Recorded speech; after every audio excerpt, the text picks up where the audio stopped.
JavaScript के अंदर जो हम टॉपिक डिस्कस करेंगे that is the JavaScript functions. इससे पहले हमने नेस्टेड लूप्स का कंसेप्ट डिस्कस किया था लास्ट लेक्चर में। जावास्क्रिप्ट फंक्शंस क्या होते हैं? JavaScript functions are used to perform operations. Operations को परफॉर्म करने के लिए हम क्या करते हैं? फंक्शंस को हम यूज करते हैं। We can call JavaScript function many times to reuse the code. JavaScript functions हम किस लिए यूज करते हैं? अगर आप किसी कोड को बार बार यूज करना चाहते हैं, ठीक है, एक कोड आपने एक बार लिख लिया, उसको हमने मैनी टाइम्स रिपीट करना है, तो उसके लिए हम किसको यूज करेंगे? फंक्शंस। जावास्क्रिप्ट फंक्शन को यूज करने के क्या क्या एडवांटेजेस हैं? Number 1, code reusability. Code usability का मतलब क्या होता है कि we can call a function several times so it save coding. जब हम एक फंक्शन को सेवरल टाइम्स, आप कई बार आप उसको यूज करते हो, सो इट सेव कोडिंग, तो इससे हमें उस कोडिंग को बार बार नहीं लिखना पड़ता, ठीक है। आप उसको फंक्शन के अंदर आप उसको डालकर उस फंक्शन को आप कई बार क्या कर सकते हो? कॉल कर सकते हो। सेकेंड वन, लेस कोडिंग, वही है कि हमें कोडिंग कम करनी पड़ेगी, इससे हमारा प्रोग्राम क्या हो जाएगा? कॉम्पैक्ट हो जाएगा, देखने में अच्छा लगेगा। We do not need to write many lines of code each times to perform a common task. मतलब आपको एक ही काम को करने के लिए बार बार अलग अलग कोडिंग नहीं लिखनी पड़ेगी। फॉर एग्जाम्पल, मैं आपसे कहता हूं कि मुझे एक स्टेटमेंट प्रिंट करवानी है, डॉक्यूमेंट डॉट राइट हेलो, ठीक है। अब इसी स्टेटमेंट को आपने क्या करना है? बार बार प्रिंट करवाना है। तो एक तरीका तो मैंने आपको क्या बताया था कि आप जैसे लूप्स यूज करते हो, ठीक है, हम इसको फंक्शन के अंदर भी रख सकते हैं। आप क्या करोगे? यहां पे एक फंक्शन बना लो आप, जैसे फंक्शन हमने बना लिया मैसेज नाम से, कर्ली ब्रेसेस स्टार्ट किया, इसको हमने एक फंक्शन के अंदर रख दिया। एक फंक्शन हमने बनाया मैसेज के नाम से, जिसमें हमने क्या किया? डॉक्यूमेंट डॉट राइट के थ्रू हेलो स्टेटमेंट को हमने प्रिंट करवा दिया। और जब भी आपको हेलो को बार बार अगर आपको प्रिंट करवाना है, तो उस फंक्शन को आप क्या करो? कॉल कर लो। किस फंक्शन को? मैसेज फंक्शन को आप बार बार क्या कर लो? कॉल कर लो। तो जितनी बार आप एक फंक्शन को कॉल करोगे, उतने टाइम वो स्टेटमेंट क्या हो जाएगी? आपके पास प्रिंट हो जाएगी। तो जावास्क्रिप्ट फंक्शन का सिंटेक्स क्या होता है आपके पास? फंक्शन यहां पे लिखा, what is the function. Function यहाँ पे एक कीवर्ड है आपका, यहाँ पे आप फंक्शन का नेम लिखोगे, जो भी आप, जैसे मैंने यहाँ पे आपको क्या बताया, मैसेज या प्रिंट, आप कुछ भी नाम दे सकते हो। ये क्या होते हैं स्टूडेंट? ARG1 जो मैंने लिखा, ये इनको क्या बोलते हैं? आर्ग्यूमेंट्स। आप फंक्शन के अंदर आप आर्ग्यूमेंट्स भी पास कर सकते हो। आर्ग्यूमेंट्स को हम पैरामीटर्स भी बोलते हैं। आर्ग्यूमेंट्स को पैरामीटर्स भी आप कह सकते हो, ठीक है। तो जावास्क्रिप्ट फंक्शंस कैन हैव 0 और मोर आर्ग्यूमेंट्स। मतलब फंक्शंस के अंदर आप आर्ग्यूमेंट्स को यूज कर भी सकते हो और नहीं भी कर सकते, अकॉर्डिंग टू योर रिक्वायरमेंट, ठीक है। तो इसका एक सिंपल से देखिए, हमने इसका एक एग्जांपल ले लिया। यहां पे देखो हमने क्या एक एग्जांपल लिया, फंक्शन हमने क्या लिया इसमें? मैसेज, ठीक है। कर्ली ब्रेसेस हमने स्टार्ट किया। एक अलर्ट हमने यहाँ पे लिखा हुआ है। अलर्ट क्या होती है? It is a type of window. इससे एक छोटी विंडो आ जाती है, it is a type of window. और जो फंक्शंस है ना, ये जावास्क्रिप्ट के साथ साथ आप सी लैंग्वेज के अंदर, C++ लैंग्वेज के अंदर भी आप क्या कर सकते हो? यूज कर सकते हो।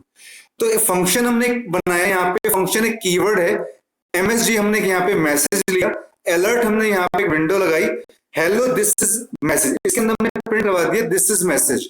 तो इससे क्या होगा कि एक अलर्ट विंडो आएगी आपके पास मैसेज फंक्शन के थ्रू, ठीक है, जब हम फंक्शन को आप कॉल करोगे। तो वो बटन कैसे बनेगा? अगर हमें बटन बनाना है उसका, तो उसके लिए आप क्या लाइन लिखोगे? इनपुट टाइप बराबर है बटन। बटन एक कमांड का नाम होता है, एक कमांड का टाइप होता है। जैसे आप ये बटन लिखोगे तो इससे क्या होगा? एक बटन आपके पास आ जाएगा इस तरीके से। अब इस बटन के ऊपर आप चाहते हो कि कोई मैसेज प्रिंट हो, तो वो आप कैसे प्रिंट करोगे? मैंने यहाँ पे देखो क्या लिखा हुआ है, value is equal to call function. तो यहां पे मैं ऊपर यहाँ पे क्या लिख दूंगा?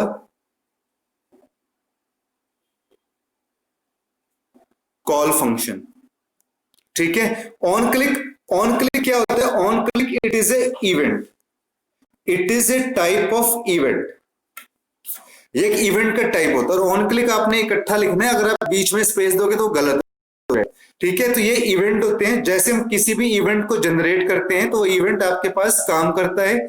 जावास्क्रिप्ट को आप, जावास्क्रिप्ट जो आपकी लैंग्वेज है, it is also called event driven programming language, event driven programming language.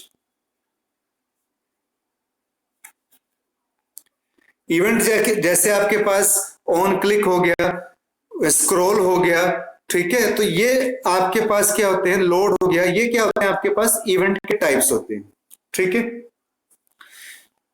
यहां पे जो हमने इसमें प्रोग्राम यूज किया था, जो हमने मैसेज यहां पे दिया था, इसमें कोई आर्ग्यूमेंट नहीं है, बट जो एक नीचे कंसेप्ट है आपके पास, we can call function by passing arguments, कि हम फंक्शन को कॉल कर सकते हैं with the help of arguments. तो जैसे हमने यहाँ पे क्या काम कर रखा है, इसके अंदर एक हमने फंक्शन बनाया गेट क्यूब, फंक्शन हमने बनाया, किस नाम से हमने बनाया? गेट क्यूब के नाम से। यहां पे आपने एक आर्गुमेंट ले लिया number, argument is also called parameters. यहाँ पे आपने क्या ले लिया? नंबर। आपने क्या किया? यहाँ पे एक अलर्ट विंडो यूज की, number multiply number multiply number. अब क्योंकि हमें क्यूब निकालना है, तो हम क्यूब कैसे निकालते हैं किसी भी नंबर का, कि जैसे मुझे 5 का क्यूब निकालना है तो मैं 5 मल्टीप्लाई 5 मल्टीप्लाई 5 कर दूंगा, तो आपके पास ये 125 क्यूब निकल आएगा, ठीक है। तो फॉर एग्जांपल यहाँ पे आपने मान लो 5 नंबर लिया, इधर मैंने 5 मल्टीप्लाई 5 मल्टीप्लाई 5 कर दिया, बटन बना लिया। जैसे मैंने अभी आपको बताया था, input type is equal to button, value हमने क्या रखी? क्लिक, और ऑन क्लिक के अंदर हमने इस फंक्शन को कॉल कर लिया, ठीक है। जैसे मैंने यहाँ पे 4 लिखा है, तो इसमें 4 का क्यूब क्या आएगा आपके पास? 4 मल्टीप्लाई 4 मल्टीप्लाई 4। इसको आप आपस में मल्टीप्लाई कर दो, 4 4 या 64, 64 का 4 से आपस में मल्टीप्लाई कर दो, तो आपके पास आंसर आ जाएगा, ठीक है। तो हम फंक्शन के अंदर आप आर्ग्यूमेंट्स का भी आप क्या कर सकते हो? आप यूज कर सकते हो। फंक्शन विद रिटर्न वैल्यू, आप फंक्शन के अंदर रिटर्न वैल्यू का भी आप क्या कर सकते हो स्टूडेंट? यूज कर सकते हो। Function with return value, we can call function that returns a value and use it in our program. हम एक ऐसा फंक्शन भी कॉल कर सकते हैं जो एक वैल्यू को क्या करेगा? रिटर्न करेगा, और उसको हम अपने प्रोग्राम के अंदर क्या करेंगे? यूज करेंगे। कैसे? जैसे आपने फंक्शन बनाया गेट इन्फो के नाम से, और मैंने यहाँ पे क्या स्टेटमेंट प्रिंट कर दी? Return hello students how are you, ठीक है, या कुछ भी आप लिख सकते हो, वो आपके पास स्टेटमेंट प्रिंट हो जाएगी।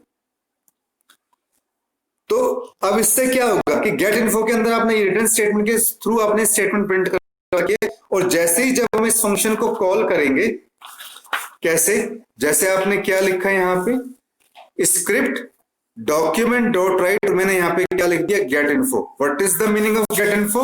गेट इन्फो वही है जो मैंने आपको यहाँ पे बताया कि गेट इन्फो क्या है? It is the name of the function, ये आपके फंक्शन का नेम है। और जब आप इस फंक्शन को आप यहाँ पे कॉल करोगे, तो वो वाली स्टेटमेंट आपके पास प्रिंट हो जाएगी जो हमने वहां पे लिखा है, हेलो दिस वन, ठीक है। फंक्शन को आप एज ए ऑब्जेक्ट भी यूज कर सकते हो, जावास्क्रिप्ट फंक्शन ऑब्जेक्ट। तो ऑब्जेक्ट हम किस तरीके से यूज करेंगे? In JavaScript the purpose of function constructor is to create a new function object, ठीक है। अगर हम इसमें हम फंक्शन को ऑब्जेक्ट की हेल्प से बना सकते हैं, it execute the code globally. और ये हम कंसेप्ट कब यूज करते हैं? जब हमें किसी कोड को ग्लोबली शो करवाना हो, ग्लोबली उसको एग्जीक्यूट करवाना हो। If we call the constructor directly, a function is created dynamically but in an unsecured way. तो वो कहते हैं कि इसको हम कैसे यूज करेंगे? With the help of constructor. तो देखिए इसका सिंटेक्स हम देख लेते हैं। यहाँ पे आपने एक न्यू फंक्शन बनाया जिसके अंदर आपने आर्ग्यूमेंट 1, आर्ग्यूमेंट 2 या आर्ग्यूमेंट दे दिए। ये आपकी फंक्शन की क्या है? बॉडी है। आर्ग्यूमेंट 1, आर्ग्यूमेंट 2 ये क्या है? पैरामीटर्स हैं। It represent the argument. Arguments को मैंने अभी बताया कि पैरामीटर्स भी बोलते हैं जिनको फंक्शन क्या करता है? यूज करता है। तो इसका भी आप एक एग्जांपल आप देख लीजिए। आप स्क्रिप्ट टैग को यूज करोगे, एक वेरिएबल लिया, एक हमने ऐड नाम से हमने फंक्शन बनाया, न्यू फंक्शन। ठीक है, यहाँ पे फंक्शन का एफ क्या होगा, बड़ा होगा, क्योंकि इट इज ऑब्जेक्ट। क्योंकि यहाँ पे ये कैसे हम इसको यूज कर रहे हैं, एज ए ऑब्जेक्ट यूज कर रहे हैं। तो आगे हम जावास्क्रिप्ट के डिफरेंट ऑब्जेक्ट्स भी हम पढ़ेंगे, जैसे विंडो ऑब्जेक्ट होता है आपके पास, डेट ऑब्जेक्ट होता है, नंबर वन, ये सब नंबर वन नंबर टू ये आर्ग्यूमेंट हो गए, और नंबर वन नंबर टू का हमने क्या कर दिया, सम करवा दिया। फॉर एग्जाम्पल नंबर वन में मैंने यहाँ वैल्यू ली 2, नंबर टू में आपने यहाँ वैल्यू क्या ले ली 5, और आपने क्या किया student, return number one plus number two. It means 2 + 5 = 7। और ये काम हमने कैसे किया हुआ है, with the help of document dot write L N. L N का मतलब यहाँ पे वो क्या शो करते हैं, न्यू लाइन। एक न्यू लाइन जो है एलएन लगाने से वो क्रिएट हो जाएगी। तो ये यहाँ पे हमने देखिए इस add, what is add, add is a variable जो हमने यहाँ पे दिया था, और 2,5 जो हमने इसके अंदर अपने वैल्यू डाल दी। आप अगर एक लाइन आप ऐसे और भी लिखते हैं, document dot write L N add 7,8, तो इसमें भी वही होगा, 7 + 8 = 15। तो आपके पास ये रिजल्ट आ जाए। ठीक है, तो फंक्शन का पर्पस क्या होता है कि अगर हमें किसी भी कोड को बार बार एग्जीक्यूट करना हो, अगर हम उस कोडिंग को हम बार बार लिखेंगे तो उससे हमारा प्रोग्राम क्या होगा, लेंथी हो जाएगा, कॉम्प्लेक्स हो जाएगा, और देखने में भी अच्छा नहीं लगेगा। तो आप क्या करते हो स्टूडेंट कि इस कॉम्प्लेक्सिटी को रिड्यूस करने के लिए आप किसका यूज करोगे, फंक्शंस का। यानी कि आपने एक बार एक कोड बना लिया, उस कोड को आपने फंक्शन के अंदर रखा, और उस फंक्शन को आप कई बार क्या कर सकते हो, कॉल कर सकते हो। ठीक है, तो ये जो है आज के हमने लेक्चर में पढ़ा, व्हाट इज फंक्शन, जावास्क्रिप्ट के अंदर फंक्शन कैसे काम करता है, जिसमें मैंने आपको क्या बताया, फंक्शन विदाउट पैरामीटर्स और फंक्शन विद पैरामीटर्स। ठीक है स्टूडेंट्स, क्लास हम वैसे ही लेंगे जैसे हम रेगुलर लेते हैं, तो आप बने रहिएगा। Okay, thank you students.